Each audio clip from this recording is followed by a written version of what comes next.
it's a little area in a video game dedicated to giving you the heebie-jeebies or an entire side quest that wants to ruin your sleep, I have a horrifying pile of video game tidbits all ready for you. In this list, we're staying within the boundaries of role-playing games, though it is a genre famous for sprawling worlds, hidden side stories, and characters who are unbelievably morally grey, so we aren't restricting ourselves too much. Get that nightlight out because this is going to be a seriously twisted one. Expect to hear the word cannibal more than once. I'm Jess from WhatCulture, and here are 10 hauntingly dark secrets in RPGs. Number 10. Elixir of Pain, World of Warcraft.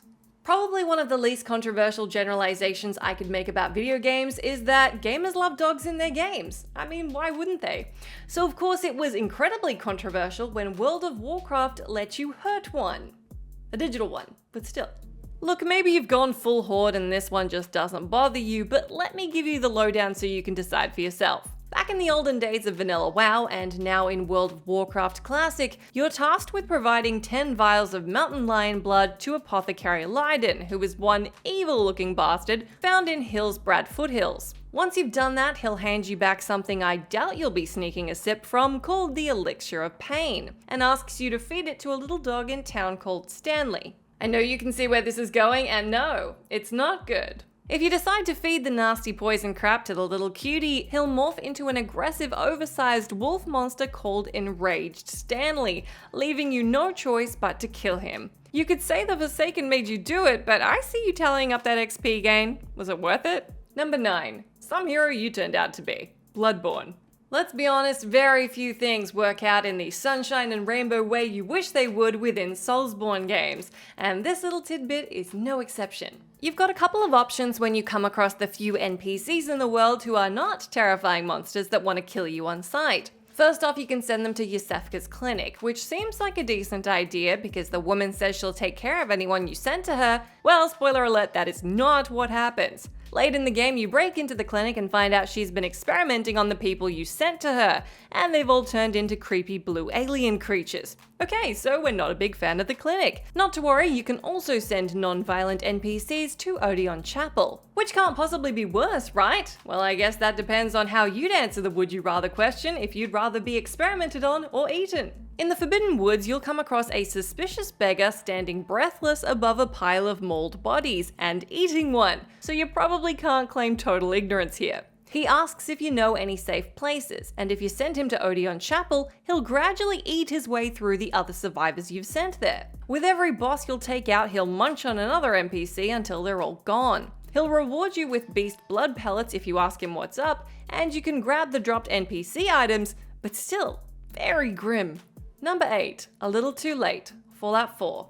There are plenty of haunting little details in the Fallout franchise, which makes sense since it's absolutely made a name for itself as one of the champions of environmental storytelling. Let's talk about the Miller family radio signal. This is a station that can be picked up once you've extended the satellites. It blasts out a distress call from someone trapped inside a tipped train car with their family, running out of oxygen due to a busted generator outside. It turns out the hatch keeping them from getting out is vacuum sealed, so they need help and quickly. When you arrive and crack the hatch feeling like a darn hero, you realize the family inside suffocated long ago. But that recorded message running back over and over made you feel like if you just made it there in time, you could help. Finding the skeletons clutching one another inside stings significantly more than it would otherwise because we actually had hope.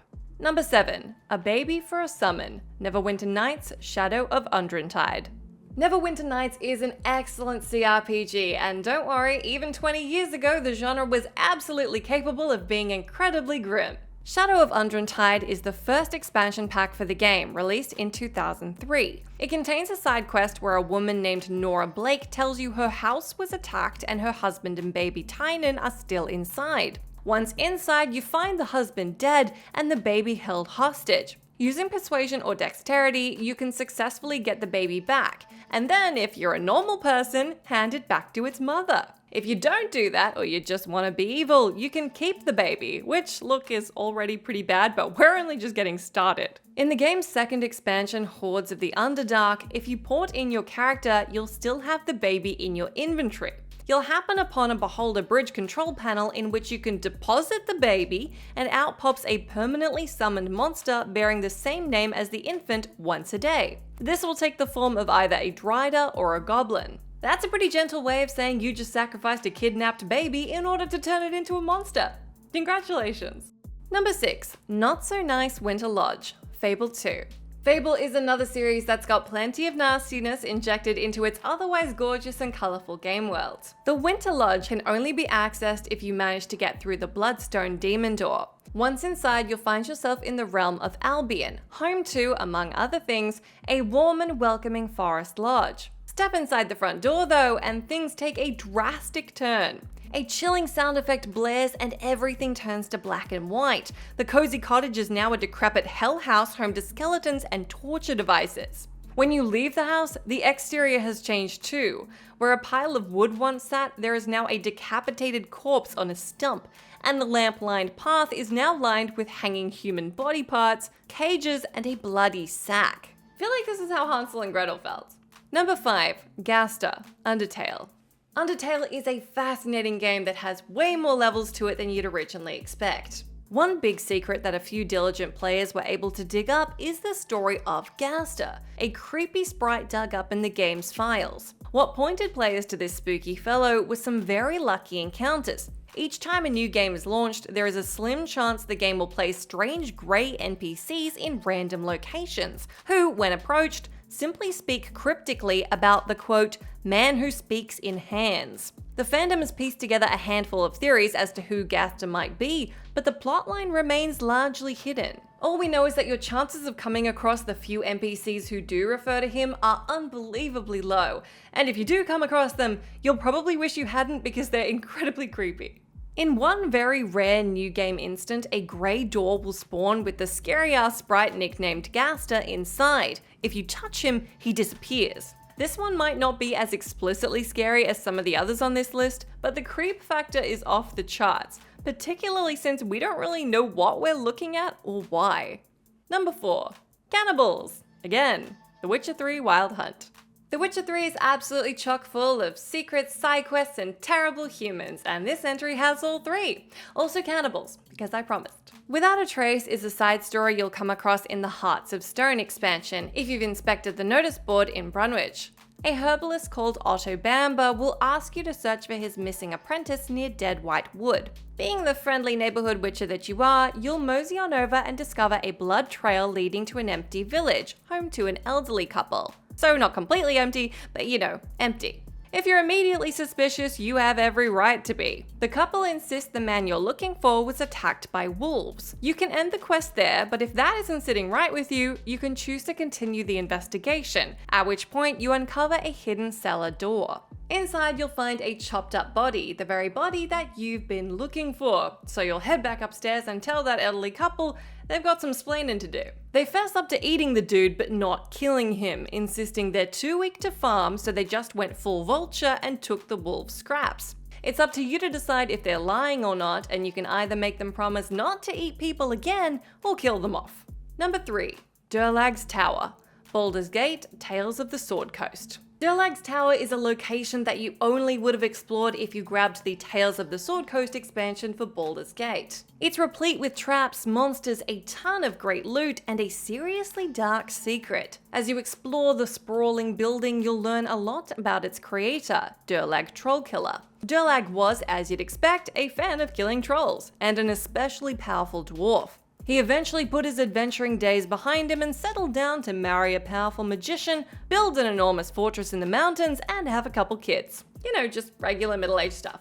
Unfortunately, the fortress attracted evil forces who wanted to take it for themselves. Though the building could withstand a siege, the fiends who were after it took a more nefarious route. They systematically assassinated the family, replacing each of them with doppelgangers until Derlag discovered something was amiss and was forced to kill his wife and sons to protect himself. Fortunately, if you make it far enough inside the tower, you get the opportunity to kill off the greater doppelgangers still in the guise of the family members. So that's something. Number 2. Creepy Kids, World of Warcraft. This one concerns a house located between Northshire and Goldshire in Elwyn Forest. You'll watch a group of 5 kids leave their house early in the morning and make their way to the aforementioned home, where they'll enter and stand in silence in the shape of a pentagram, while scary-ass music that's usually reserved for the demonic areas of the game starts playing. You can come across them later out in the game world with another child, again standing in a perfect pentagram shape. At this point, they sprint between Goldshire and Northshire, and some players have reported hearing screaming, a woman crying, or a voice saying either "you will die" or "death is close." The whole event is wildly unsettling and weirdly remains largely unexplained. Number 1. Cannibal, Fallout Edition, Fallout New Vegas. If you've got time in your post-apocalyptic journey to stop by Camp McCarran, you'll likely meet Major Dartrey, who's having some trouble with the local raiders gang called the Fiends. The Fiends are killing and traumatizing troopers from the camp, and Dartrey, understandably, wants them dead. You sign on to take out the 3 leaders, Violet, Driver Nephi, and Cook, who is one of the only 5 characters in the whole base game to have very evil karma. You're told straight up that Cook is an insane pyromaniac, rapist, child slave trader, murderer, and cannibal. You're also told that those who've had the worst run-ins with him are Pretty Sarah and Corporal Betsy. Both have brutal stories about being taken hostage by the Fiend leader. A friend of Sarah's tells you she was forced to watch him roast and eat her friends before being assaulted and set on fire. It's incredibly nasty stuff, so the fact that you're rewarded handsomely for removing this bastard's head from the rest of his body makes this a side quest you'll happily accept. And that's our horrifying list. Do let me know down in that comment section if you can think of any other hauntingly dark secrets in RPGs or any other game. As always, I've been Jess from WhatCulture. Thank you so much for hanging out with me. If you like, you can come say hi to me on my Twitter account where I'm @JessMcDonald, but make sure you stay tuned to us here for plenty more video game goodness.